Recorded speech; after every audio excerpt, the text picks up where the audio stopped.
Cigarettes. If there's one thing all Americans can agree on, it's that cigarettes are terrible for you. Well, and terrorists.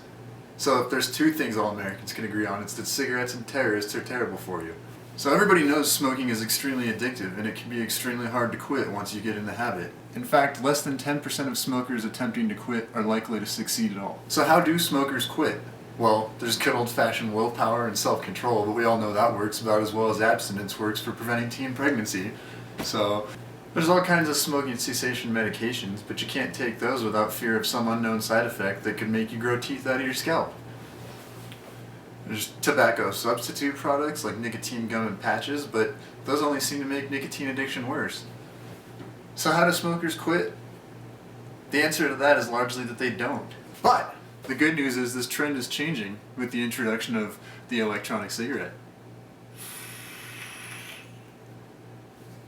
Finally, smokers have a safer alternative to smoking. And even though vaping still leaves the user addicted to nicotine, it creates a safer delivery system. You see, nicotine is not even the harmful part in the cigarette. There's an old saying that goes, smokers smoke for the nicotine, but they die from the smoke. Nicotine may be addictive, but most of the harm in cigarettes comes from the thousands of other chemicals that are just a result of combustion. Smoke inhalation is bad for you, even if it's not tobacco smoke. We've known this for years. So, by providing a safer nicotine delivery method, while still being able to satisfy the cravings of smokers, vaping has entered the scene as an effective harm reduction strategy for many. It is a scientifically proven fact that vaping is less harmful than smoking. So when it's all laid out in front of you like that, it sounds pretty simple, right? America might finally be moving towards a tobacco-free society. Wrong! It's wrong. You'd be wrong. Vaping faces pushback from the CDC, the FDA, the American Cancer Society, even the World Health Organization. Wait a minute.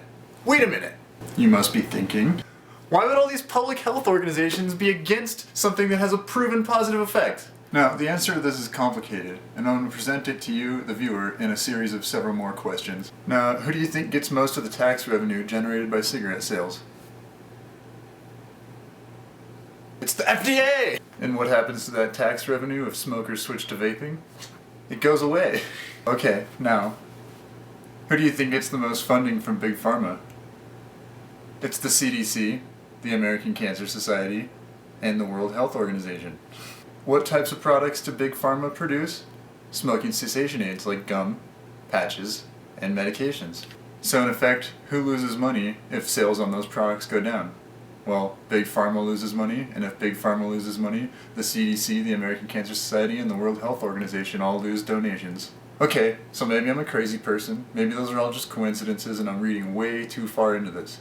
Except there's a far more telling trend, and that's the push to regulate the e-cigarette industry as a whole. Regulation is a touchy subject in the vaping community. Vapers don't want to have to pay new taxes on products they've become accustomed to.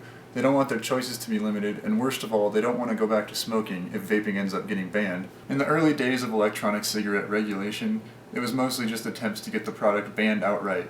But then activists acted, lobbyists lobbied, and guess what? Amidst all the pushback, those first set of regulations were scrapped. With the massive pushback on the regulation efforts, the FDA realized they couldn't just ban a product outright that was breaking no rules. This meant they had to get a little bit more crafty in making their regulations.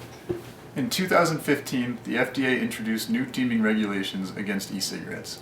This means that all e-cigarettes are deemed as tobacco products and are subject to tobacco taxes and regulations. This regained a lost piece of profit that the FDA lost when e-cigarettes became a trend. So, why are people afraid of vaping? Well, vaping has cultivated a rather unpleasant social stigma in its short existence. You hear it all the time, people go on about vapors being douchebags and that we're vape holes, and you know what I have to say about that? But seriously, why does vaping have such a bad reputation when its only goal is harm reduction? Several people are under the false assumption that e-cigarettes are worse for you than real cigarettes. So how did public opinion of vaping get to this point? Especially when there are mountains of evidence and even scientific publications that verify its relative safety in comparison with regular cigarettes. There's pretty much two variables at play here. There's the smokers, and there's the health organizations. The smokers just want to quit smoking, and vaping did a pretty good job of accomplishing that. The health organizations, on the other hand, they were concerned about losing their bottom line. The only way they knew how to stop the impending losses to that bottom line was to use their significant clout as a government organization to influence the public's perception of the vaping industry as a whole.